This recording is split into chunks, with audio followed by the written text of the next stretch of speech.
आज का हमारा पहला क्वेश्चन है renal failure patient present with tall tented T waves on ECG, तो इमरजेंसी ट्रीटमेंट। इसके अंदर पूछा है कि एक पेशेंट है कि पेशेंट किसका है, रीनल फेल्योर का है, और उसकी क्या की हमने ईसीजी की है। उस ईसीजी के अंदर हमें क्या देखने को मिला है, टॉल टेंटेड टी वेव देखने को मिला है। अब ये पूछा है कि इसका इमरजेंसी ट्रीटमेंट क्या होगा। सबसे पहले मैं बता दूं कि रीनल फेल्योर जो होता है, हमारी जो किडनी होती है, ये किडनी क्या करती है, हमारी बॉडी से पोटेशियम को बाहर निकालती है। पोटेशियम को क्या करती है, एक्सक्रीट करती है, और एक्सक्रीट करके क्या करती है, हमारे बॉडी के अंदर पोटेशियम का लेवल मेंटेन करती है। ठीक है, इसके बहुत सारे फंक्शन हैं, लेकिन अभी हम सिर्फ क्वेश्चन पर्सपेक्टिव से देख रहे हैं कि किडनी का क्या फंक्शन है। ठीक है, तो किडनी ने क्या किया, हमारे पोटेशियम को बॉडी से बाहर निकाल के पोटेशियम का लेवल मेंटेन रखा। ठीक है, अब क्या हुआ कि इस पेशेंट के अंदर क्या, इस क्वेश्चन में क्या बता रहा है कि पेशेंट को क्या है, रीनल फेल है। रीनल फेलियर वाला पेशेंट क्या करेगा, इस पोटेशियम को बाहर नहीं निकाल पाएगा। जब पोटेशियम बाहर नहीं निकाल पाएगा तो हमारा क्या होगा, पोटेशियम का लेवल जो मेंटेन रह रहा तब तक वो मेंटेन नहीं रहेगा, और क्या होगा, इंक्रीज होगा। क्या होगा, पोटेशियम का लेवल हमारी बॉडी के अंदर इंक्रीज होगा, जिस कंडीशन को हम क्या बोलते हैं, हम बोलते हैं हाइपर कैलेमिया। उस पेशेंट को क्या बोलते हैं, उस कंडीशन को क्या बोलते हैं, हाइपर कैलेमिया, जिसमें हमारी बॉडी में पोटेशियम का लेवल इंक्रीज हो जाए। नॉर्मल जो लेवल होता है पोटेशियम का, नॉर्मल लेवल, मैं किसकी बात कर रहा हूँ, नॉर्मल लेवल की, तो नॉर्मल लेवल कितना होता है, तो 3.5 मिली इक्विवेलेंट से लेके 3.5 मिली इक्विवेलेंट से लेके 5 मिली इक्विवेलेंट तक, मिली इक्विवेलेंट पर लीटर तक का इसका नॉर्मल लेवल होता है। ठीक है, अब अगर कोई आपसे पूछे कि हाइपर कैलेमिया में, हाइपर कैलेमिया के अंदर इसका लेवल कितना हो जाएगा, मोर देन 5 मिली इक्विवेलेंट पर लीटर से ज्यादा इसका लेवल हो जाएगा। ठीक है, हाइपोकैलेमिया के अंदर कितना होगा, तो लेस देन 3.5 मिली इक्विवेलेंट पर लीटर से ज्यादा इसके क्या देखने को मिलते हैं, हमें हाइपोकैलेमिया देखने को मिलता है पेशेंट के अंदर। ठीक है, अब आता है कि जब इसका पोटेशियम का लेवल इंक्रीज होता है तो हमें कौन कौन से साइन देखने को मिलता है। तो एक तो हम पोटेशियम का जब भी लेवल इंक्रीज होगा तो हम क्या करते हैं, पेशेंट को क्लिनिकली देखते हैं, क्लिनिकली असेस करते हैं, यानी कि हम उसके साइन सिम्टम्स को देखते हैं। दूसरा हम उसके अंदर क्या करते हैं, ईसीजी देखते हैं। तो क्या होता है, जैसे जैसे पोटेशियम का लेवल बॉडी के अंदर इंक्रीज होता है तो वैसे वैसे ईसीजी के अंदर उसके साइन होते हैं, वो चेंजेस होते रहते हैं। तो अगर मैं बात करूं कि ECG changes in hyperkalaemia, hyperkalaemia ये इंक्रीज लेवल मतलब हाइपरकैलेमिया है ना। हाइपरकैलेमिया के अंदर ECG के चेंजेस क्या क्या देखने को मिलते हैं, तो सबसे फर्स्ट वन तो क्या होता है, उसके अंदर जैसे जैसे पोटेशियम का लेवल इंक्रीज होगा तो हमारा क्या होता है, टॉल टेंटेड टी वेव देखने को मिलती है। क्या देखने को मिलेगी, tall tented T wave, tented T wave देखने को मिलती है। ये हमारा सबसे फर्स्ट साइन होता है ईसीजी के अंदर। ठीक है, फर्स्ट साइन इन ईसीजी, ये हमें किसके अंदर देखने को मिलता है, ईसीजी के अंदर ये। और इसका लेवल कितना होगा, 6 to 7 milliequivalent per litre. जब हमारा पोटेशियम का लेवल होता है, सीरम पोटेशियम लेवल होता है कितना, 6 to 7 milliequivalent per litre, तब हमें ये साइन देखने को मिलता है। ठीक है, उसके बाद में आता है सेकंड कि अब हमें इसके बाद में जब इसका और level more than 7 milliequivalent per litre से ज्यादा इसका लेवल हो गया तो अब हमें क्या देखने को मिलेगा, तब हमें क्या होगी, इसकी पी वेव जो है वो फ्लैट हो जाएगी। दूसरा जो पीआर इंटरवल है वो वाइड होगा, और दूसरा क्यू वेव जो है, QRS कॉम्प्लेक्स जो है वो वाइड होगा, QRS कॉम्प्लेक्स जो है वो वाइड होगा। टी वेव वापस नॉर्मल होगी। ये हमें किसके अंदर देखने को मिलता है, जब हमारा लेवल जो होता है 7 to 8 milliequivalent per litre से ज्यादा हो जाए, यानी कि हमारा पोटेशियम का लेवल कितना हो, 7 to 8 milliequivalent per litre हो जाए तो हमें क्या देखने को मिलता है, तो flat P wave, flat P wave. दूसरा क्या देखने को मिलेगा, प्रोलोंगेशन ऑफ पीआर इंटरवल। और उसके बाद में तीसरा क्या होगा, इसमें तीसरा होगा widening of QRS complex, widening of QRS complex. ठीक है, ये हमें देखने को मिलता है, यानी कि हमारा एक तो क्या होगा, पी वेव फ्लैट हो गई, दूसरा QRS कॉम्प्लेक्स जो है ये हमारा क्या होगा, वाइड हो गया, QRS कॉम्प्लेक्स वाइड हो गया। तीसरा जो हमारा है इसका पीआर इंटरवल जो होता है वो हमारा क्या होगा, इसका हमारा प्रोलोंग होगा। ठीक है, और क्या हमें देखने को मिलता है इसके अंदर, और हमें जो देखने को मिलेगा वो थर्ड नंबर पे लिख लीजिएगा, तीसरे नंबर पे। अब जैसे जैसे लेवल इंक्रीज हुआ तो यानी कि इंक्रीज अगर more than 7 milliequivalent per litre से ज्यादा हो गया तो इसके अंदर देखने को मिलता है हमें क्या, साइन वेव पैटर्न देखने को मिलेगा, साइन वेव पैटर्न। और ये साइन वेव पैटर्न कैसा होता है, तो साइन वेव पैटर्न कुछ हमारी ईसीजी कुछ इस तरीके की दिखाई देगी। कब? जब हमारा पोटेशियम का लेवल 7 मिलीक्यूलेंट पर लीटर से ज़्यादा हो जाए। इसके अलावा और क्या देखने को मिलेगा? जब इसका लेवल हमारा बहुत एक्सट्रीम लेवल हो जाए तब हमें क्या देखने को मिलता है? वेंट्रिकुलर फिब्रिलेशन देखने को मिलेगा, वेंट्रिकुलर टैकिकार्डिया देखने को मिलेगा, या वेंट्रिकुलर एरिथमिया में देखने को मिलता है। ठीक है, ये हमें देखने को मिलते हैं जब उसका एक्सट्रीम लेवल इंक्रीज हो जाए, तब ये हमें देखने को मिलेगा। इसके बाद में अभी पूछा है कि जब इसका लेवल हमें क्या देखने को मिल रहा है? टोल टेंटेटिव, मतलब पेशेंट को हाइपरकैलेमिया डेवलप हो चुका है, किसके अंदर? रीनल फेलियर पेशेंट के अंदर। तो आपको उसका इमरजेंसी ट्रीटमेंट क्या करना है? इमरजेंसी ट्रीटमेंट क्या करना है? तो अगर मैं ट्रीटमेंट की बात करूं, ट्रीटमेंट ऑफ हाइपरकैलेमिया, हाइपरकैलेमिया वाले पेशेंट का आपको ट्रीटमेंट क्या करना है? तो सबसे पहले बात करते हैं इमरजेंसी ट्रीटमेंट की। तो इमरजेंसी ट्रीटमेंट में हम क्या देते हैं उस पेशेंट को? आईवी कैल्शियम ग्लूकोनेट देते हैं, आईवी कैल्शियम ग्लूकोनेट देते हैं। ये कैल्शियम ग्लूकोनेट क्या करता है? ये हमारी क्या है? एक नॉर्मल सेल है। जब भी हम बात करते हैं कि सेल डिपोलराइज होती है तो पोटेशियम, इसके अंदर इंट्रासेलुलर कैटायन जो होता है वो क्या होता है? हमारा पोटेशियम होता है। सेल के बाहर क्या होता है? मेजर पोटेशियम, सोडियम होता है। यानी कि सेल के अंदर पोटेशियम और सेल के बाहर सोडियम। जब भी सेल डिपोलराइज होती है तो क्या करती है? पोटेशियम को तो बाहर करती है और सोडियम को क्या करती है? अंदर करती है। डिपोलराइजेशन स्टेज में क्या होता है कि पोटेशियम बाहर आता है और सोडियम अंदर आता है। जो आईवी कैल्शियम ग्लूकोनेट क्या करता है? इस डिपोलराइजेशन को रोकता है, यानी कि सेल की एक्साइटेबिलिटी को डिक्रीज करता है, डिक्रीज सेल एक्साइटेबिलिटी। जो हमारी एक्साइटेड सेल जो है उसकी एक्साइटेबिलिटी को डिक्रीज करता है, जिसकी वजह से क्या करता है? ये जो पोटेशियम जो अभी बाहर आ रहा है, इस पोटेशियम को ये रोकता है। इस पोटेशियम को क्या करेगा? ब्लॉक करेगा। जब ये पोटेशियम ब्लॉक होगा तो हमारा जो सेल का पोटेशियम है वो किस में नहीं आएगा? हमारे वेसल्स के अंदर नहीं आएगा, सीरम के अंदर नहीं आएगा। और सीरम के अंदर नहीं आएगा तो उसका क्या होगा? ये किस में हेल्प करता है? Decrease serum potassium level. ये इसका जो आईवी कैल्शियम ग्लूकोनेट जो है, इसका एक्शन जो होता है ना, फास्ट एक्शन होता है। Start with in minutes. और अगर कोई पूछे कि इसको यूज क्यों करते हैं? क्योंकि इसका एक्शन जो होता है वो शॉर्ट ड्यूरेशन के लिए होता है। तो ये क्या करता है? हमारी जो पोटेशियम लेवल को मेंटेन करता है, और अगर इसका कोई साइड इफेक्ट होता है तो वो हमें क्या है? शॉर्ट ड्यूरेशन की वजह से हम तुरंत इसको मैनेज कर पाते हैं। तो इसका जो इमरजेंसी मैनेजमेंट है, इसलिए क्या यूज करते हैं हम इसका? आईवी कैल्शियम ग्लूकोनेट का इमरजेंसी मैनेजमेंट के अंदर। इमरजेंसी मैनेजमेंट में हम क्या यूज करते हैं? आईवी कैल्शियम ग्लूकोनेट को यूज करते हैं। ठीक है, तो इसका फर्स्ट ऑप्शन क्या है? IV calcium gluconate. ये क्या है? इमरजेंसी ट्रीटमेंट के लिए यूज आता है। ओके, तो इसका option A is the correct one. बाकी ऑप्शंस क्या है? IV potassium chloride, KCL. Already हमने बात की कि उस पेशेंट के अंदर क्या है? Increase potassium level. अगर आपने उसको केसीएल दिया तो वो और ज्यादा इंक्रीज करेगा, यानी कि उसके सिम्टम्स को और ज्यादा वर्स करेगा। तो हमें उसकी वर्सनिंग से बचाने के लिए हम आईवी पोटेशियम तो नहीं देंगे। ठीक है, IV normal saline. IV normal saline क्या करेगा? हमारी बॉडी के अंदर ये इसको डाइल्यूट कर देगा, उसका लेवल कम करेगा, लेकिन ये क्या करेगा? अल्टीमेटली हमारे जो एक तो रीनल इफेक्ट बढ़ाएगा, रीनल का काम को इंक्रीज करेगा।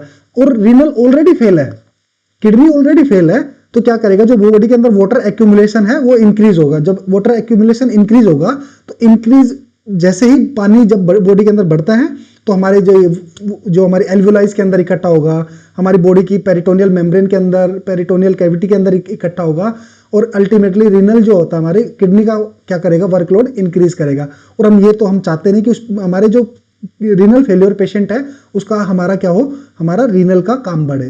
तो इसलिए हम इसको आईवी नॉर्मल सलाइन भी नहीं देंगे। फिर आता है आईवी सोडियम बाइकार्बोनेट। पहली बात तो ये कि आईवी सोडियम बाइकार्बोनेट जो है हम क्या करते हैं? इस पेशेंट के अंदर दे सकते हैं, लेकिन आईवी जो होता है सोडियम बाइकार्बोनेट हम इस पेशेंट के रीनल फेलियर वाले पेशेंट के अंदर अवॉइड करेंगे, क्योंकि सबसे पहले इनिशियली तो हमें इसको बोलस देना होगा, फिर उसके बाद हम इसकी ड्रिप स्टार्ट करते हैं। तो लेकिन हमने कहा कि सोडियम बाइकार्बोनेट देने के लिए हमें एटलीस्ट 100 ml इसको पहले बोलस एडमिनिस्टर करना होता है, फिर उसके बाद में हमें इसको आईवी ड्रिप के अंदर स्टार्ट करना होता है। ठीक है, तो अगर हमने उस पेशेंट को सोडियम बाइकार्बोनेट दिया तो ये जो सोडियम होता है, सोडियम क्या करेगा? हमारी सोडियम जहां पे भी रहेगा तो ये वाटर का एक्यूमुलेशन करेगा, वाटर एक्यूमुलेशन करेगा, और जब वो वाटर एक्यूमुलेशन करेगा और वाटर एक्यूमुलेशन करेगा तो ये क्या करेगा, इंक्रीज रीनल वर्कलोड। और ये जब किडनी का वर्कलोड बढ़ाएगा तो अभी हम बोल रहे हैं कि अगर आप कोई चीज आईवी दे रहे हो और वो चीज जाके आपके रीनल का लोड बढ़ा रही है, आपकी किडनी का काम बढ़ा रही है, तो उस चीज को हम क्या करते हैं, अवॉइड करते हैं। इसलिए हम इसको क्या करते हैं, आईवी सोडियम बाइकार्बोनेट भी नहीं देंगे। अगर पेशेंट इसमें अगर बोलता है कि हाइपरकैलेमिया का पेशेंट है पर रीनल फेलियर नहीं देता, तब उस पेशेंट को हम क्या कर सकते थे, आईवी सोडियम बाइकार्बोनेट भी देते, क्योंकि सोडियम के इस जगह पे पोटेशियम बाइंड हो जाता है और वो बॉडी से बाहर चला जाता है। ठीक है, इसलिए हमारा जो ऑप्शन है, हमारा क्या है, option A is the right answer, IV calcium gluconate. क्यों, और ये क्या करता है, डिक्रीज मेम्ब्रेन एक्साइटेबिलिटी, तो ये मेम्ब्रेन की एक्साइटेबिलिटी को डिक्रीज करेगा, जिसकी वजह से क्या होगा, हमारा पोटेशियम सेल से बाहर नहीं आएगा, पोटेशियम सेल से आउट नहीं होगा। जब इस पोटेशियम सेल से बाहर नहीं होगा तो हमारा इसका लेवल डिक्रीज होगा। ठीक है, तो नेक्स्ट सवाल हमारा है, पेशेंट विद हेड इंजरी। इस पेशेंट को क्या है, एक हेड इंजरी का पेशेंट है, has serum sodium 125 milliequivalent per litre. Serum sodium जो है उसका लेवल कितना है, 125 मिली इक्विवेलेंट पर लीटर। ठीक है, यूरिन उसका कैसा आ रहा है, कंसंट्रेटेड यूरिन, यानी कि उसका यूरिन जो है एकदम गाढ़ा है, मतलब हम बोले कि उसके अंदर पानी का अमाउंट बहुत कम है, और उसका जो यूरिन है वो कैसा है, लो यूरिन आउटपुट है, यानी कि उसका क्या है, यूरिन एक तो, अगर यूरिन की बात करूं, एक तो कंसंट्रेटेड है, कंसंट्रेटेड है। दूसरा, उसका यूरिन आउटपुट जो है, डिक्रीज यूरिन आउटपुट, उसका आउटपुट डिक्रीज हो गया। इसका मतलब क्या हो गया कि उसकी बॉडी के अंदर से, उसके यूरिन से H2O को एब्जॉर्ब कर लिया गया है, जिसकी वजह से उसका यूरिन आउटपुट कम हो गया है। ठीक है, यहां तक समझ में आया। क्वेश्चन क्या पूछ रहा है कि हेड इंजरी वाला पेशेंट है जिसका serum sodium level 125 milliequivalent per litre है।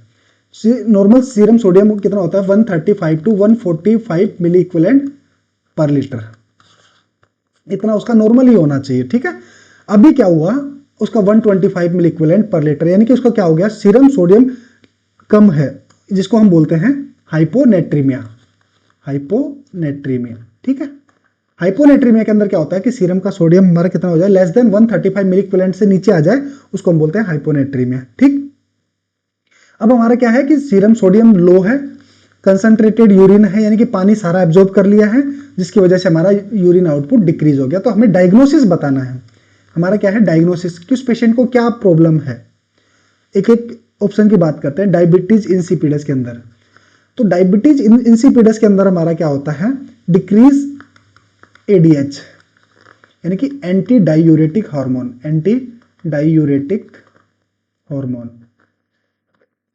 अब इसके अंदर क्या होगा, डायूरेटिक हार्मोन जो होता है, ये एडीएच जो होता है, ये हमारे क्या करता है, वाटर एब्जॉर्प्शन को इंक्रीज करता है,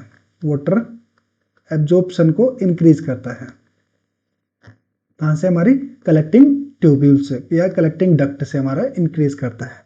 ठीक है, अब क्या होगा कि जैसे अगर इसका लेवल डिक्रीज हुआ तो वाटर एब्जॉर्प्शन डिक्रीज होगा, और एब्जॉर्प्शन डिक्रीज होगा तो अल्टीमेटली हमारा क्या होगा, यूरिन आउटपुट जो है, यूरिन आउटपुट तो इंक्रीज होगा। क्या होगा, यूरिन आउटपुट तो इंक्रीज हुआ।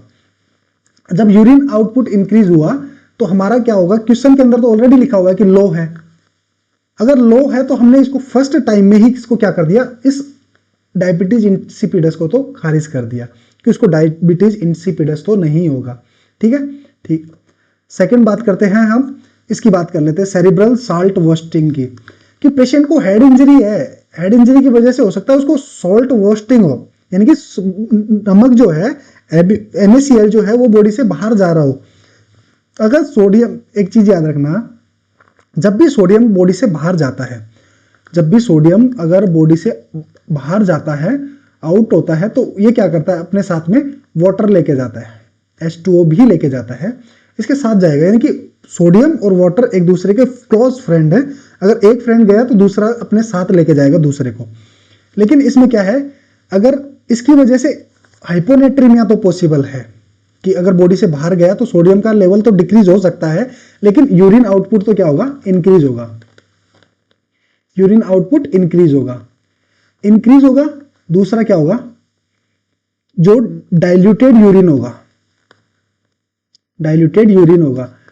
क्यों? क्योंकि यूरिन जो है अभी कंसंट्रेटेड है। क्यों? क्योंकि उसमें से पानी तो निकल गया, पानी निकल गया तो यूरिन अमाउंट बहुत कम है, और कम है वो क्या है, उसके अंदर बहुत कम पानी है, तो उसकी वजह से वो बहुत गाढ़ा है। लेकिन अगर आपका पानी निकल रहा है, सोडियम भी निकल रहा है, तो वो यूरिन कैसा होगा, डाइल्यूटेड यूरिन होगा। इसलिए ये भी ऑप्शन तो नहीं होगा। तो डायबिटीज इंसिपिडस नहीं है, सेरेब्रल साल्ट वॉस्टिंग नहीं है, हाइपरनेट्रीमिया बोलते ही गलत। हाइपरनेट्रीमिया मतलब serum potassium level, serum sodium level 145 मिलीक्यूलेंट पर लीटर से, यानी कि इससे ज्यादा अगर सोडियम का लेवल होगा तब हम बोलेंगे कि उसको हाइपरनेट्रीमिया है, इसलिए ये इसका डायग्नोसिस होगा। ये तो बिल्कुल नहीं होता। तो ये तो देखते ही हमने क्या किया, इसको तो गलत कर दिया। बचा क्या हमारा, SIADH। ये क्या होता है, ये होता है syndrome of inappropriate anti diuretic hormone, anti diuretic hormone.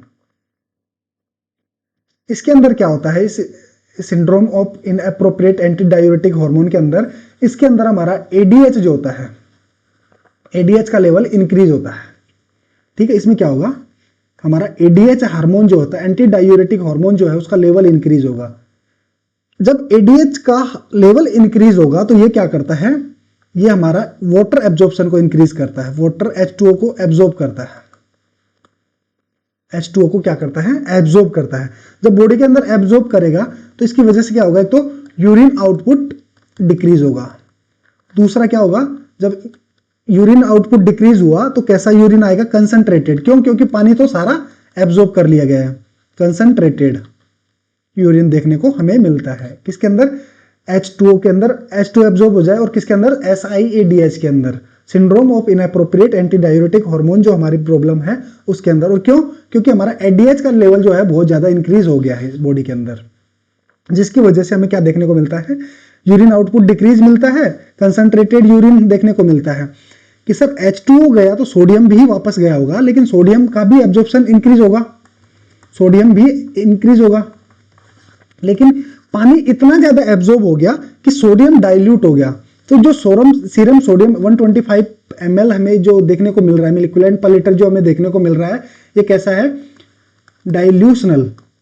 तो ये क्या देखने को मिलेगा, डाइल्यूशनल हाइपोनेट्रीमिया हमें देखने को मिलता है, डाइल्यूशनल हाइपोनेट्रीमिया देखने को मिलता है।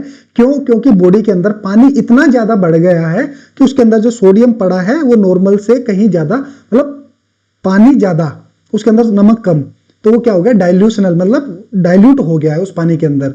इसलिए हम इसको बोलते हैं कि ये जो CR के अंदर या SIADH के अंदर जो हमें हाइपोनेट्रीमिया देखने को मिलता है वो कैसा मिलता है, डाइल्यूशनल। और डाइल्यूट किसके अंदर हो जाता है, ये इस वाटर के अंदर, जो वाटर किडनी एब्जॉर्ब कर लेती है उसके अंदर। तो इस कंडीशन, हमारे इस डिजीज के अंदर क्या देखने को हमें मिलेगा, इसका करेक्ट ऑप्शन होगा option B, SIADH, syndrome of inappropriate anti diuretic hormone, जिसमें ADH का लेवल इंक्रीज होता है। जब ADH का लेवल इंक्रीज होता है तो हमारा क्या होगा, ज्यादा से ज्यादा पानी वापस रीएब्जॉर्ब होगा, H2O रीएब्जॉर्ब होगा।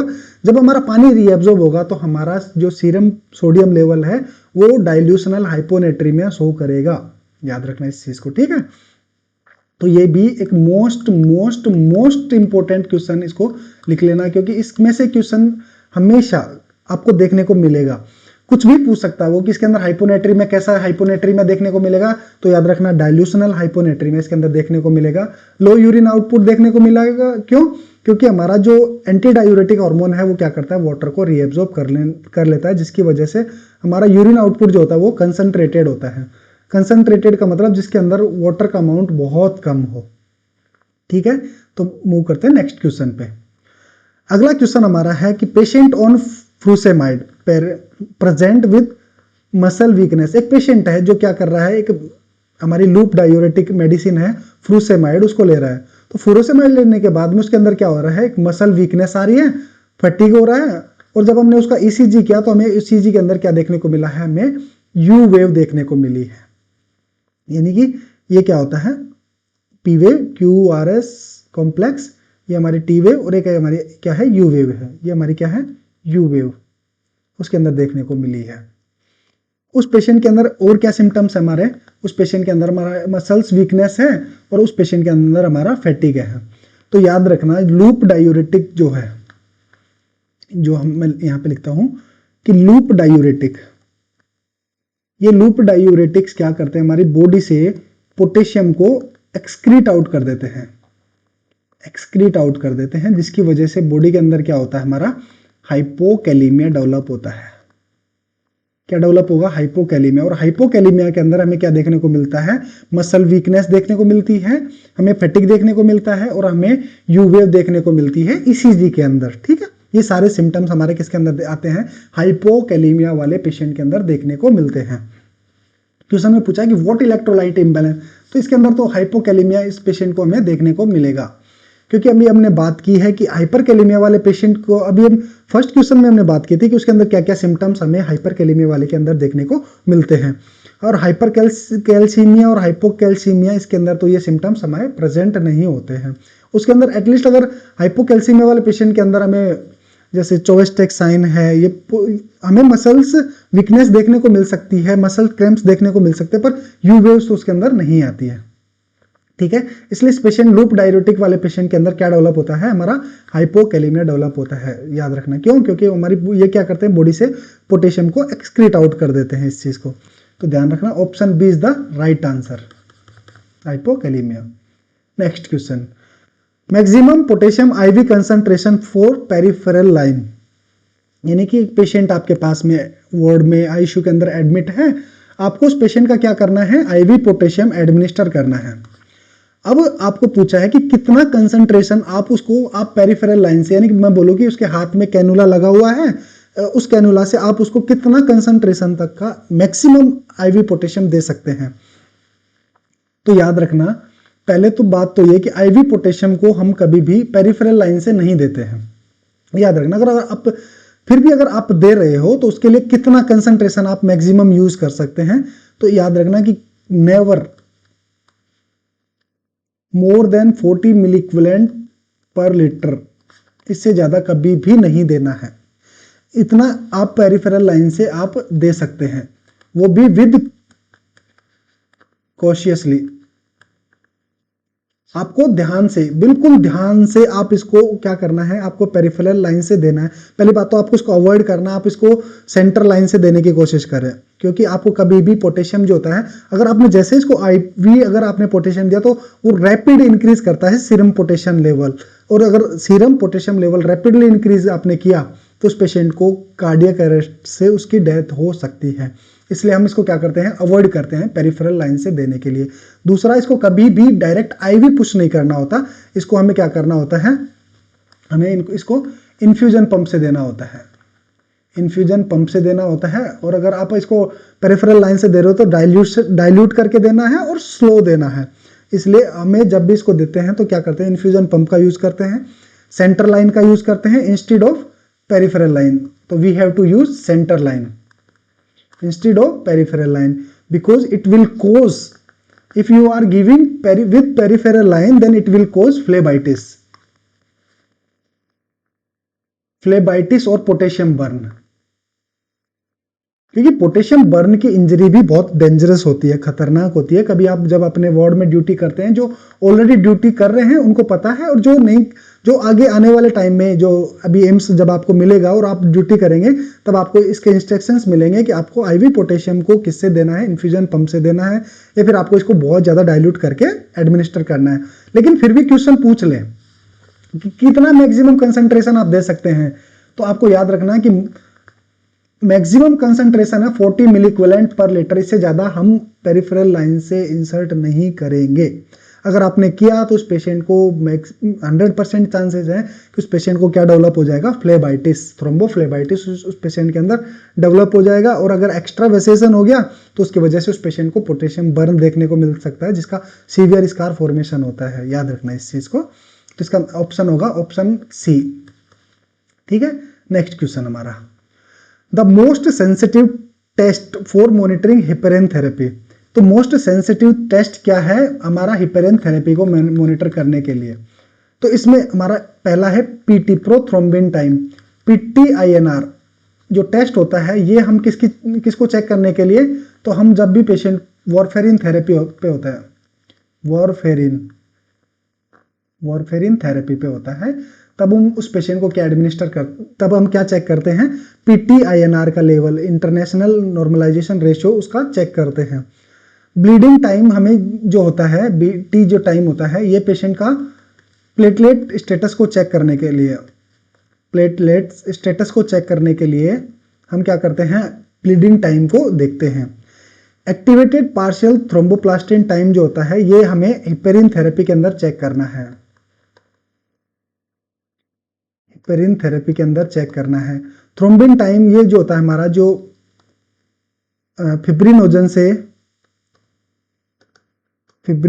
से फिब्रिन क्लोट जो बनता है, फिब्रिन में जो कन्वर्ट होता है, उसका टाइम होता है, ये उसको चेक करने के लिए किया जाता है, जिसके अंदर हमारा फिब्रिन मैस फॉर्मेशन जो होता है उस टाइमिंग को।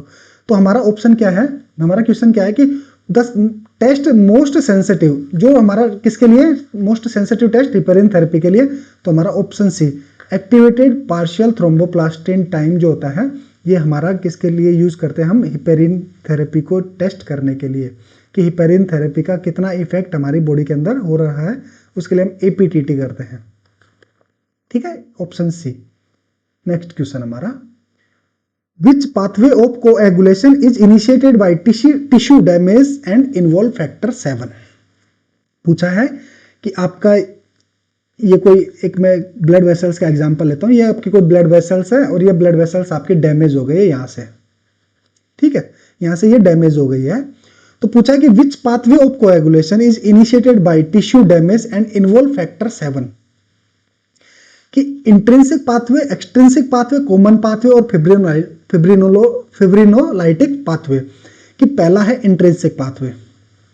तो याद रखना है, इंट्रिंसिक पाथवे जो होता है, इंट्रिंसिक पाथवे इसको स्टार्ट करते हैं जहां पे हमारे टिश्यू डैमेज हुए हैं, टिश्यू डैमेज हुए हैं, वो इसको क्या करते हैं, एक्टिवेट करते हैं, किस पाथवे को, इंट्रिंसिक पाथवे को। और ये कब स्टार्ट होता है, जब हमारा टिश्यू, जहां से टिश्यू डैमेज हुआ है वहां पे एक प्रोटीन होती है, वॉन विलब्रेंड फैक्टर, VWF प्रोटीन होती है, वॉन विलब्रेंड फैक्टर। ये क्या करती है, हमारी प्लेटलेट को एक्टिवेट करती है, प्लेटलेट्स को क्या करती है, एक्टिवेट्स करती है। और ये प्लेटलेट्स क्या करती है, फिर बाद में हमारी ADP का, थ्रोम्बोक्सिन 8-2 का और हमारा सेरोटोनिन का सिक्रीशन करती है, जो और ज्यादा प्लेटलेट्स को इकट्ठा करती है। उसके बाद में ये क्या करती है, हमारे जो प्लेटलेट्स प्लग बनता है, उसके बाद में ये हमारा किसको, इसके ऊपर क्या होगा, हमारा नेगेटिव चार्ज होगा, वो नेगेटिव चार्ज हमारा एक्टिवेट करता है 12th क्लोटिंग फैक्टर को, किस में कन्वर्ट करता है, हमारा 12th एक्टिवेटेड क्लोटिंग फैक्टर के अंदर। याद रखना इस चीज को। और ये हमारा किसको है, ये हमारा है इंट्रिंसिक पाथवे,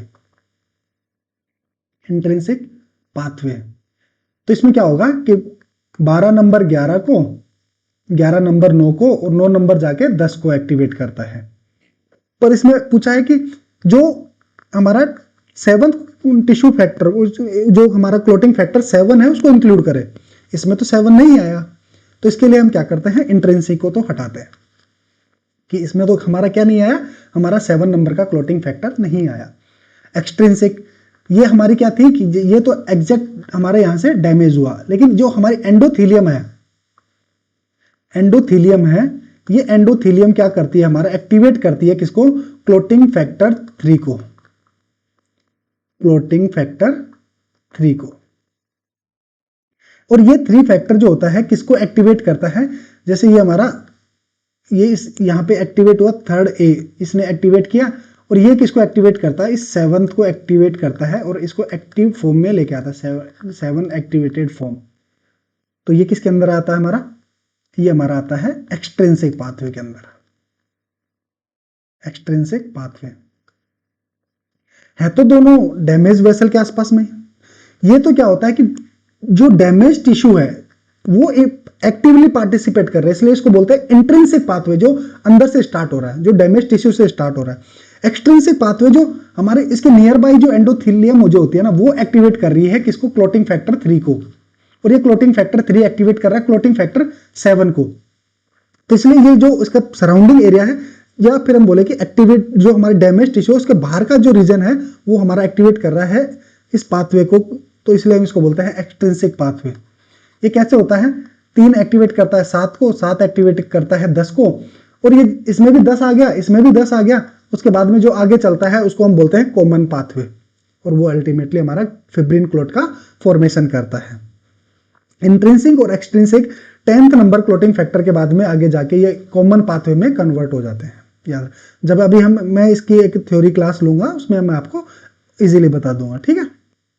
नेक्स्ट क्वेश्चन, तो इसका ऑप्शन क्या हो गया हमारा, एक्सट्रिंसिक पाथवे, जिसमें हमारा क्या होता है, जो टिश्यू डैमेज हुए हैं वो इन्वॉल्व करते हैं टिश्यू फैक्टर 7 को, जो हमारे क्लोटिंग फैक्टर 7 है उसको इन्वॉल्व करते हैं, इसलिए जिसमें हमारा क्लोटिंग फैक्टर 7 मतलब इंक्लूड होता है वो हमारा है option B, extrinsic pathway. Common pathway, क्योंकि 7 अकेला, अगर ये इस जगह होता है कि कौन सा इन्वॉल्व करता है क्लोटिंग फैक्टर 10 को, तो हमारा ऑप्शन क्या होता है, कॉमन पाथवे। क्यों, क्योंकि हमने बात की कि इंट्रिंसिक के अंदर क्या कैसा होता है, 12 एक्टिवेट करता है 11 को, 11 एक्टिवेट करता है 9 को, 9 एक्टिवेट करता है हमारा 10 को। एक्सट्रिंसिक के अंदर क्या होता है, एक्सट्रिंसिक पाथवे के अंदर, एक्सट्रिंसिक पाथवे एक्टिवेट होता है 3 से, 3 एक्टिवेट करता है 7 को, 7 एक्टिवेट करता है 10 को, ठीक है। इसके बाद में आगे हमारा आता है कॉमन पाथवे। तो 7 तो किसके अंदर है, एक्सट्रिंसिक के अंदर है, तो इसका ऑप्शन होगा एक्सट्रिंसिक पाथवे, ठीक है। फिब्रिनोलाइटिक पाथवे, ये हमारा जो क्लोट, हमारा जो फिब्रिन क्लोट बनता है उस क्लोट को हटाने की प्रोसेस है, उस क्लोट को डिसोल्व करने की प्रोसेस है, उसका पाथवे होता है फिब्रिनोलाइटिक पाथवे, ठीक है। तो इसका ऑप्शन होगा बी। नेक्स्ट क्वेश्चन हमारा है द प्राइमरी नर्सिंग इंटरवेंशन, इसने पूछा नर्सिंग इंटरवेंशन कि नर्स क्या करेगी for a patient on oral anticoagulants, एक पेशेंट जो ओरल एंटीकोएगुलेंट्स पे है, एक पेशेंट है जिसको क्या चल रही है, एंटीकोएगुलेंट चल रही है ओरली, तो उस पेशेंट को हम क्या इंटरवेंशन देंगे, या क्या नर्स क्या करेगी उस पेशेंट के लिए, तो उसको बोलेगी कि एनकरेज विग्रस टूथ ब्रशिंग, कि आप ना जोर जोर से और फास्ट और ऐसे आप क्या कीजिए, टूथ ब्रश कीजिए, यानी कि दांतों को ब्रश कीजिए। इससे क्या होगा, आपके गम्स को इंजरी होगी, गम्स को इंजरी होगी तो ब्लीडिंग होगी, इसमें क्या है, रिस्क ऑफ ब्लीडिंग। तो नर्स इसके लिए तो मना करेगी कि इसमें तो ब्लीडिंग होगी, और पेशेंट ऑलरेडी ऑन एंटीकोएगुलेंट्स पे है, और कोएगुलेंट्स एंटीकोएगुलेंट्स, तो ब्लीडिंग का तो क्लोट बनेगा नहीं, और क्लोट नहीं बनेगा तो उसको ब्लीडिंग होगी, इसलिए इसको तो क्या करेगा, वो अवॉइड करेंगे, ऑप्शन ए तो नहीं होगा। फिर है use intramuscular injection for medications, अगर आपने किसी एंटीकोएगुलेंट्स वाले पेशेंट को जो ओरली एंटीकोएगुलेंट्स ले रहा है उसको आपने आईएम इंजेक्शन दिया, और आईएम इंजेक्शन देने के बाद में उसको क्या होगी, इंटरनल ब्लीडिंग होगी, क्योंकि आप इंजेक्शन देंगे तो कहीं ना कहीं वो इंटरनल जो हमारी स्मॉल वेसल्स है उनको रप्चर करेगा, और रप्चर करेगा तो इंटरनल ब्लीडिंग होगी, जिसकी वजह से क्या चांसेस होंगे, हीमेटोमा का फॉर्मेशन होगा, हीमेटोमा फॉर्मेशन होगा। हीमेटोमा फॉर्मेशन होगा तो उस पेशेंट को आप क्या होगा, इंटरनल ब्लीड होगा, हीमेटोमा फॉर्मेशन होगा, और फिर वो पेन करेगा, इसलिए आपको क्या करना है, इसको भी आपको अवॉइड करना है। अप्लाई हीट टू ब्रूस, जो आपके ब्रूसेज हुए हैं, या जो आपको बोलते हैं कि आपके सॉफ्ट स्किन जो होती है, हमारी स्किन डैमेज हुई है, उस पर आप क्या कीजिए, हीट अप्लाई कीजिए। हीट क्या करती है, वैसो डायलेशन करती है, डायलेशन करती है, और जब वैसो डायलेशन होगा तो हमारे किसके होंगे, इंक्रीज चांसेस ऑफ ब्लीडिंग, हमारे क्या होंगे, ब्लीडिंग के चांसेस इंक्रीज होंगे। एंटीकोएगुलेंट पे है तो ब्लीडिंग रुकेगी नहीं, और उसको क्या होगा, ब्लड लॉस होगा, और ब्लीडिंग, और उसको भी उसकी कंडीशन वर्स होगी, इसलिए हम इसको भी ही अवॉइड करते हैं। नेक्स्ट ऑप्शन जो हमारा है कि यूज इलेक्ट्रिक रेजर, हमें क्या करना है, उस पेशेंट के लिए इलेक्ट्रिक रेजर और सॉफ्ट टूथ ब्रश का यूज करना है। एक तो ये कि अगर आपने जो आपकी ब्लेड वाली जो रेजर आती है, अगर आपने उसको यूज किया, उसको अगर कट लगा तो वो क्या होगा, उस पेशेंट को ब्लीडिंग का रिस्क होगा, तो इसलिए इलेक्ट्रिक रेजर का आप क्या करते हैं, यूज करते हैं। वो क्या करते हैं, आपको जो आपकी स्किन के बिल्कुल एकदम टच करके नहीं, उसको थोड़ा ऊपर से वो यूज करते हैं। दूसरा, सॉफ्ट टूथ ब्रश यूज करेंगे तो आपको गम्स इंजरी को प्रिवेंट करेंगे, और गम्स इंजरी नहीं होगी तो उसकी वजह से उसका डिक्रीज चांसेस ऑफ ब्लीडिंग, अगर उसका ब्लीडिंग का चांस डिक्रीज हुआ तो उसकी वजह से उसको हम सेफली यूज कर सकते हैं।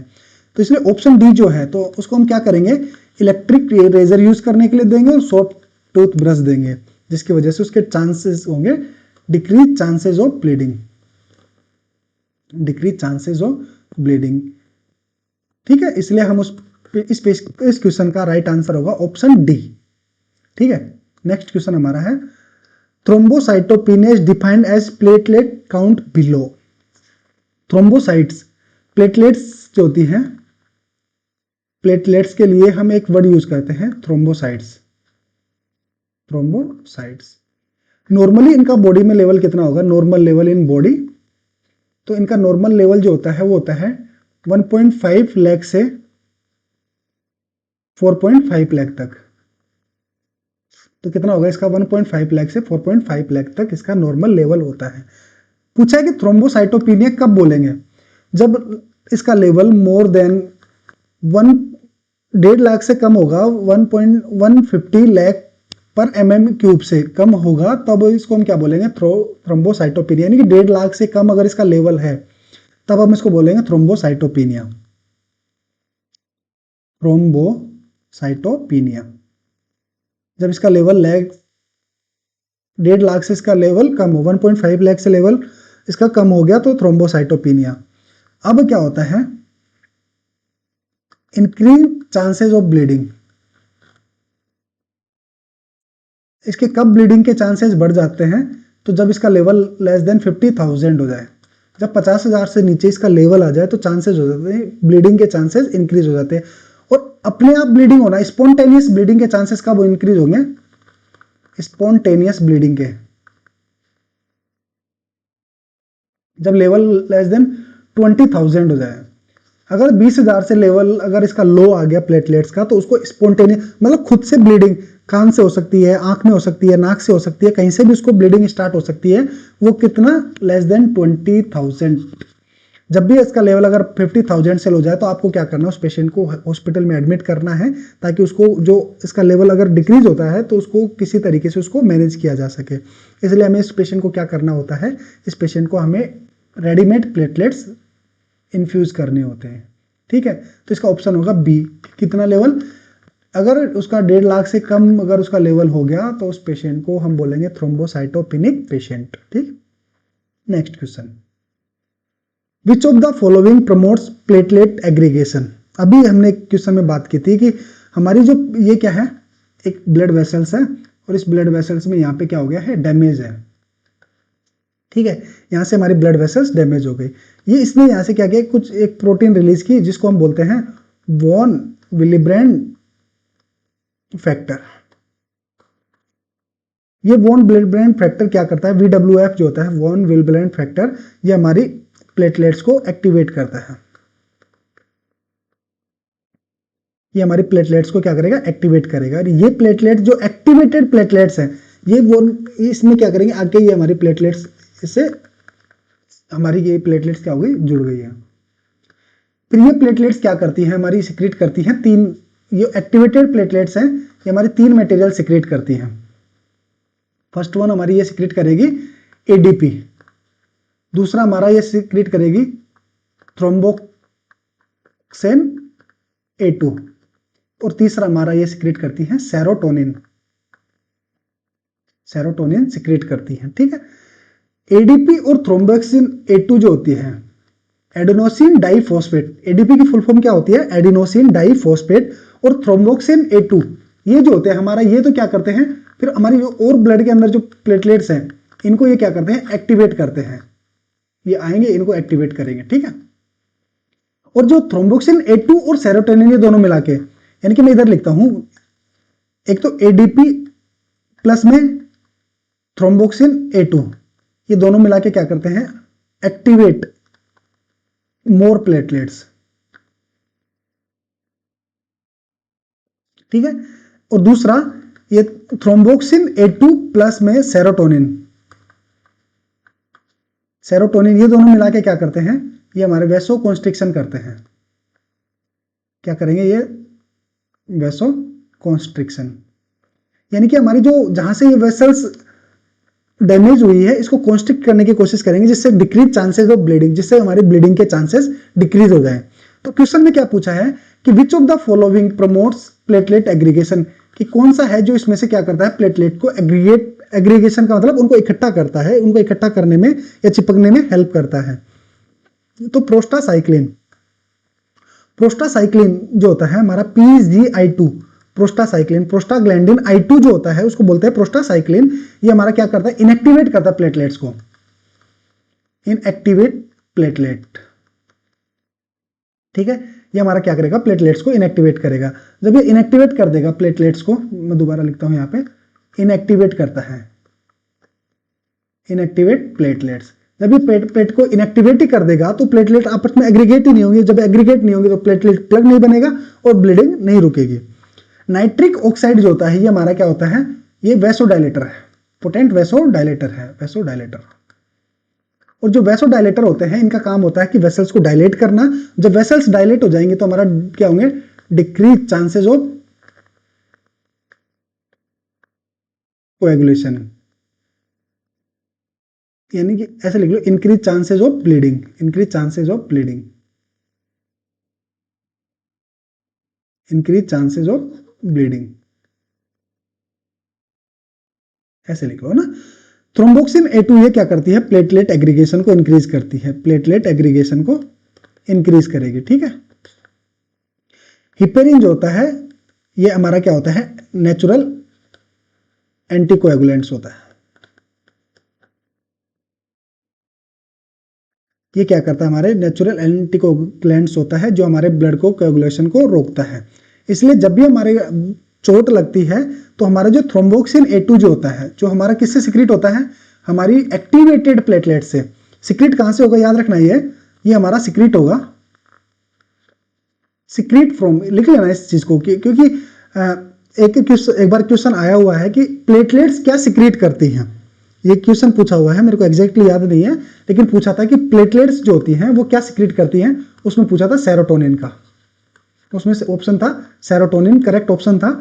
तो याद रखना कि जो प्लेटलेट्स है वो तीन चीजें सिक्रीट करती हैं, एडीपी को भी सिक्रीट करती हैं, थ्रोम्बोक्सिन A2 को भी सिक्रीट करती हैं और हमारी सेरोटोनिन को भी सिक्रीट करती हैं।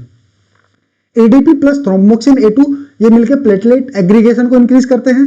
थ्रोम्बोक्सिन A2 और सेरोटोनिन मिलकर ये दोनों आपस में क्या करते हैं, हमारा वैसोकॉन्स्ट्रिक्शन का भी काम करते हैं। इसलिए जो हमारा वैसोकॉन्स्ट्रिक्शन जो होता है वो हमारा, और प्लेटलेट एग्रीगेशन होता है वो खुद का, वो कौन करता है, हमारा खुद प्लेटलेट्स करती हैं, ठीक है। इसलिए secreted from activated platelets, activated platelets. Activated platelets ये कहां से होंगी, जिनको कौन एक्टिवेट करता है, हमारा वॉन विलब्रेंट फैक्टर जो होता है जो इनको एक्टिवेट करता है, वो प्लेटलेट्स हमारी क्या सिक्रेट करती हैं, एडीपी, थ्रोम्बोक्सिन A2 और सेरोटोनिन का सिक्रेशन करती हैं। याद रखना इस चीज को। तो option C is the right answer. Okay, next question हमारा, the antidote for warfarin overdose. Warfarin overdose अगर किसी पेशेंट को हुई है तो उसका क्या एंटीडोट है। तो वारफेरिन जो होता है वो क्या करता है, हमारा ये इनहिबिट करता है क्लोटिंग फैक्टर 2, 7, 9 और 10 को। जब इनको अगर इनहिबिट कर देगा या इनके सिंथेसिस को रोक देगा तो इसको प्रमोट करने के लिए हमें क्या करना पड़ता है, हमें एक इंजेक्शन देते हैं, इंजेक्शन विटामिन के। ये विटामिन के क्या करता है, ये प्रमोट करता है क्लोटिंग फैक्टर 2, 7, 9, 10 इनके फॉर्मेशन को इंक्रीज करता है। इसलिए जब भी हमारे पास क्या होगी, हमारे पेशेंट को वारफेरिन ओवरडोज होगा तो हम उस पेशेंट को क्या देंगे, विटामिन के देंगे, ऑप्शन बी, ठीक है। अब हमने बात की थी कि इसके अंदर वारफेरिन ओवरडोज की वजह से क्लोटिंग फैक्टर 2, 7, 9 और 10 ये हमारे क्या थे, कम हो गए, यानी कि उसने क्या किया है, हमारे इन क्लोटिंग फैक्टर्स को रोक दिया है, ठीक है। अब हम क्या करेंगे, इस पेशेंट को फ्रेश फ्रोजन प्लाज्मा की बात करते हैं। तो एक होता है ब्लड, इस ब्लड में से हमने क्या किया है, आरबीसी को निकाल लिया है, आरबीसी को निकाल लिया है। जब आरबीसी निकालने के बाद जो बचता है ना, वो हमारा होता है प्लाज्मा, और इस प्लाज्मा के अंदर होते हैं हमारे क्लोटिंग फैक्टर्स होते हैं। इसके अंदर क्या हमारे क्लोटिंग फैक्टर्स हैं। अब उस पेशेंट के अंदर वारफेरिन ओवरडोज हुआ है तो उसके अंदर रिस्क हो गई है increase risk of bleeding, increase risk of bleeding. उसके अंदर किसकी रिस्क हो गई, ब्लीडिंग की। तो उसको प्रिवेंट करने के लिए हम क्या करेंगे, क्लोटिंग फैक्टर्स दे देंगे, और क्लोटिंग फैक्टर्स हमारे किसके अंदर है, फ्रेश फ्रोजन प्लाज्मा के अंदर। तो हम उसके अंदर क्या भी एडमिनिस्टर करेंगे, फ्रेश फ्रोजन प्लाज्मा। तो ऑप्शन बी और सी, और ये दोनों किसके अंदर है, ऑप्शन डी के अंदर। ऑप्शन डी में क्या है, बोथ बी एंड सी। यानी हम उसको विटामिन के भी देंगे क्योंकि ये क्लोटिंग फैक्टर 2, 7, 9, 10 के फॉर्मेशन को या सिंथेसिस को इंक्रीज करता है। और फ्रेश फ्रोजन प्लाज्मा के अंदर क्या होता है, हमारा ऑलरेडी क्लोटिंग फैक्टर्स होते हैं, इसलिए हम ये दोनों उसको एडमिनिस्टर कर सकते हैं। याद रखना इस चीज को, ठीक है। नेक्स्ट क्वेश्चन, तो इसका करेक्ट ऑप्शन क्या होगा हमारा, ऑप्शन डी। ना तो आपको बी करना ना सी करना है, इसके अंदर ऑप्शन क्या होगा, ऑप्शन डी, ठीक है।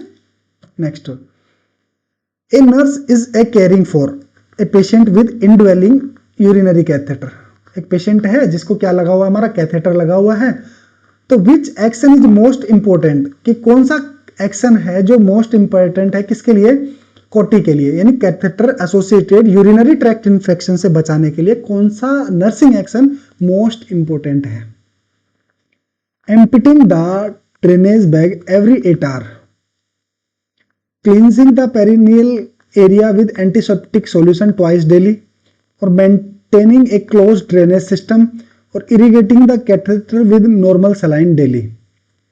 अब इसके एक एक ऑप्शंस की अगर मैं बात करूं तो emptying the drainage bag every 8 hours, तो याद रखना हम इसका क्या करते हैं, इस बैग को हम जैसे 2/3 फिल होने पे हम क्या करते हैं, इसको हम खाली करते हैं 2/3 फिल होने पे, या फिर हम बोले कि इसको एवरी शिफ्ट खाली करना होता है।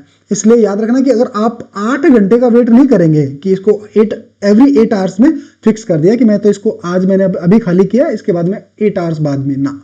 अगर इसका जल्दी फिल हो गया तो इसको जल्दी फिल करना है, इसको जल्दी खाली करना है। और कितना भरने के बाद में, 2/3 फिल होने पे। इसकी कैपेसिटी कितनी आती है यूरो बैग की, यूरो बैग की कैपेसिटी होती है हमारी 2000 ml, यानी 2 लीटर की उसकी कैपेसिटी होती है। तो इसका 2/3 फिल होने पे अराउंड 1500 ml या 1400 ml उसको फिल होने पे हमें क्या करना है, उसको खाली करना है। वो अगर चाहे 3 घंटे में हो गया तो उसको 3 घंटे में 2/3 भरते ही उसको खाली कर देना है, ठीक है। फिर आता है cleansing the perineal area with antiseptic solution twice daily. याद रखना कि जब आप कैथेटर इंसर्ट कर रहे हो, आपको क्या करना है, एंटीसेप्टिक सॉल्यूशन से क्लीन करना है। कब, जब आप इंसर्ट करते हो। लेकिन जब क्लीन करते हो, क्लीनिंग के टाइम में आपको क्या करना है, माइल्ड सोप प्लस वाटर, या फिर अगर आप चाहो तो इसको NS यूज कर सकते हो। लेकिन आपको यूज क्या करना है, स्टार कर लेना कि आपको उसको soap, mild soap plus water के साथ उसको क्लीन करना है, ना कि आपको उसका एंटीसेप्टिक सॉल्यूशन के साथ में क्लीन करना है। ऐसा आपको एंटीसेप्टिक सॉल्यूशन के साथ क्लीन नहीं करना है। और क्या है, irrigating the catheter with normal saline daily. हम उसको इरिगेट कब करते हैं, जब भी हमारे किसी पेशेंट को हमें क्या करना है, इरिगेट करना है। तो इरिगेशन के लिए क्या होना चाहिए, तो उसके अंदर या तो कोई इन्फेक्शन प्रेजेंट हो, या फिर उसके अंदर कोई क्लोट प्रेजेंट हो, या फिर उसकी क्या हुई है, कोई सर्जरी हुई हो, तब हम उसको क्या करते हैं, हम उसको इरिगेट करते हैं। अभी उस पेशेंट को कोटी हुआ है, कोटी के लिए हमें क्या करना है, उसको ऑलरेडी अगर हमने बाहर से फ्लूइड एडमिनिस्टर किया तो वो उसको इन्फेक्शन कर देगा, हमें तो उसको प्रिवेंट करना है। इसलिए हमें इसको क्या करना, ना तो हमें उसको क्या करना है, इरिगेट भी नहीं करना है, नॉर्मल सलाइन से कभी भी इरिगेट नहीं करना है, ठीक है। तो अभी हमें क्या करना है, हमें उसके लिए एक क्लोज ड्रेनेज सिस्टम, उसके लिए हमें क्या करना है, मैनेज करना है। क्यों, क्योंकि अगर आपने उसको क्लोज, जैसे आपका जो यूरिनरी ब्लैडर है वो भी एक स्ट्राइल एरिया के अंदर है, और आपका जो यूरो बैग है वो भी एक स्ट्राइल है। क्यों, क्योंकि वो दोनों आपस में कनेक्टेड है। अगर आपने जैसे ही उसका यूरो बैग को अगर आपने खोल दिया या फिर आपने उसको डिस्कनेक्ट कर दिया, तो आप क्या करते हैं, एनवायरनमेंट का जो इन्फेक्शन है वो आप उसके अंदर इंसर्ट करते हैं। इसलिए आपको क्या करना है, आपको हमेशा एक क्लोज ड्रेनेज सिस्टम को मेंटेन करके रखना है। किसके लिए, टू प्रिवेंट कोटिक catheter associated urinary tract infection से बचाने के लिए आपको क्या करना है, एक क्लोज ड्रेनेज सिस्टम को मेंटेन करना है। आ गया समझ में। Next question, while inserting and indwelling urinary catheter, जब आप किसी पेशेंट के अंदर कैथेटर इंसर्ट कर रहे हैं, in a female patient, patient कैसी है, फीमेल पेशेंट है। The nurse initially sees urine return but then it stop. क्या हुआ कि एक नर्स है जो क्या कर रही है, नर्सिंग ऑफिसर्स कैथेटर को इंसर्ट कर रहे हैं, लेकिन जैसे वो कैथेटर इंसर्ट करते हैं तो उन्होंने क्या देखा कि जैसे उन्होंने वो कैथेटर डाला तो कुछ यूरिन बाहर आया, पर कुछ देर बाद वो रुक गया, तो what should nurse do first? तो अब उसको क्या करना है, यानी कि आप अगर आप नर्सिंग ऑफिसर्स हैं एम्स के अंदर और आप क्या करें, एक पेशेंट को यूरिनरी कैथेटर लगा रहे हैं। अभी आपने जब उस पेशेंट को यूरिनरी कैथेटर लगाया है, तो आप एक फीमेल पेशेंट को लगाया और आपने जैसे कैथेटर डाला तो उसमें से कुछ यूरिन बाहर आया, लेकिन कुछ देर बाद वो रुक गया। पहली बात तो इसको आपको समझना होगा कि अगर कुछ यूरिन आया ड्यूरिंग एडमिनिस्ट्रेशन, उसके अंदर यूरिन आउटपुट, उसके अंदर कुछ यूरिन बाहर आया, यूरिन आउटपुट आपको देखने को मिला, बट रुक गया, but stop after some time, it means क्या हो रहा है कि अभी यूरिनरी वो कैथेटर जो है, catheter is still present in urethra. Urethra के अंदर आपको कैसे पता लगा सर? अगर यूरिथ्रा के अंदर जैसे ही आपने एक्सटर्नल स्पिंटर को मतलब क्रॉस किया और क्रॉस करते ही उसके यूरिथ्रा के अंदर जो यूरिन था वो तो उसका क्या हो गया, बाहर आ गया। अभी उसका क्या है, मर्फी होल जो है, उसका जो होल है वो क्या है, बंद है, उसकी आईज अभी बंद है कैथेटर की, जिसकी वजह से क्या है, जो अंदर का यूरिन है वो बाहर नहीं आ सकता। ठीक है, जैसे ये हमारा यूरिथ्रा है, ये हमारा ब्लैडर है, आपने इसके अंदर क्या किया है, कैथेटर इंसर्ट किया है। मैं इसको थोड़ा बड़ा करता हूं ना, ये आपका यूरिथ्रा है, ये आपका यूरिनरी ब्लैडर है, आप इसके अंदर क्या कर रहे हैं, ये कैथेटर आप इंसर्ट कर रहे हैं, तो इसके अंदर ये यहाँ पे ये क्या है, होल प्रेजेंट है। ठीक है, अभी आपका क्या है कि ये जैसे ये यहाँ पे जितना यूरिन था वो यूरिन क्या हुआ, ये हमारा इंटरनल स्फिंक्टर है, ये हमारा एक्सटर्नल स्फिंक्टर है, ये तो क्या होता है हमारा खुल जाता है, ये तो जब भी हमें यूरिनेशन होता है, अर्ज होती है तभी ये खुल जाता है, लेकिन ये तो बंद रहता है। ये हम जब ये हमारा क्या होता है, वॉलंटरी कंट्रोल के अंदर होता है। एक्सटर्नल स्फिंक्टर हमारा क्या होता है, वॉलंटरी कंट्रोल के अंदर होता है। ठीक है, तो ये जो अमाउंट था प्रेजेंट था, ये तो क्या हो गया, सारा बाहर आ गया। अभी हमने बात की कि ये जो है अमाउंट था जो हमारा यूरिनरी कैथेटर के चारों तरफ था, ये तो हमारा क्या हो गया, बाहर आ गया। ठीक है, लेकिन अभी तो कैथेटर इंसर्ट नहीं किया है इसके अंदर, ब्लैडर के अंदर, तो क्या होगा, कुछ देर बाद जैसे ये अमाउंट खाली हुआ तो यूरिन बंद हो जाएगा। यूरिन बंद होगा, इसका मतलब क्या है कि अभी आपको इस कैथेटर को और आगे इंसर्ट करना है, मतलब अभी और आपको कैथेटर को आगे इंसर्ट करना है ताकि ये कहां चला जाए, यूरिनरी ब्लैडर के अंदर चला जाए। जब ये यूरिनरी ब्लैडर के अंदर चला जाएगा तो यूरिन आउटपुट कैसा हो जाएगा, कंटिन्यूअस फ्लो हो जाएगा। फिर आपका जो यूरिन आउटपुट है जो स्टॉप हुआ था आफ्टर सम टाइम, अब ये क्या हो जाएगा, कंटिन्यू।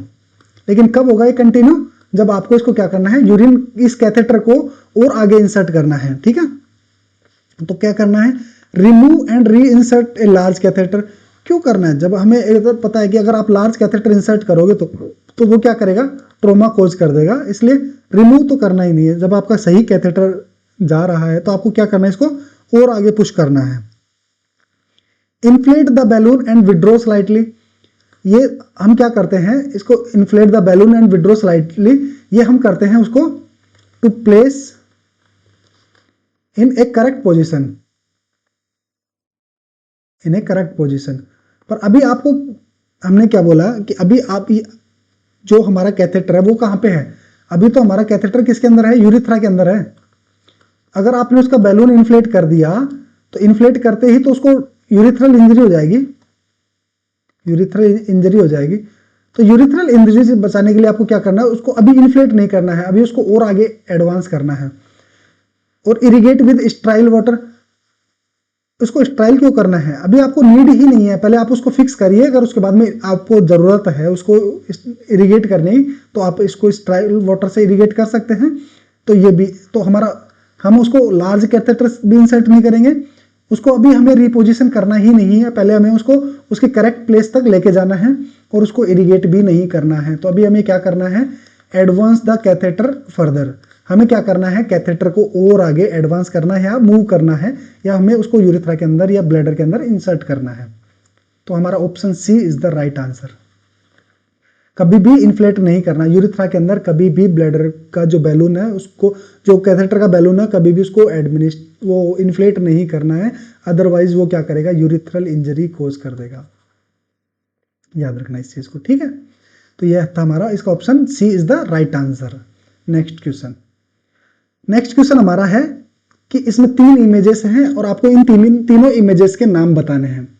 ये है इमेज ए, ये इमेज बी और ये इमेज सी। इमेज ए, ये भी एक कैथेटर है, बी भी कैथेटर और सी भी कैथेटर, और तीनों सिमिलर से कैथेटर हैं। ये है कि ये एक ट्रांसपेरेंट कैथेटर है, ये दोनों सिमिलर कैथेटर है। आपको जो डिफरेंस देखना है ना, वो कहां पे देखना है, वो आपको इसकी टिप देखनी है, और इसका तो पूरा कलर ही देखना है आपको ना। तो इसकी टिप क्या है, स्ट्रेट टिप है, स्ट्रेट टिप है, और इसकी क्या है, कर्व टिप है। इसलिए इसको कर्व टिप वाले को हम क्या बोलते हैं, कोड टिप कैथेटर,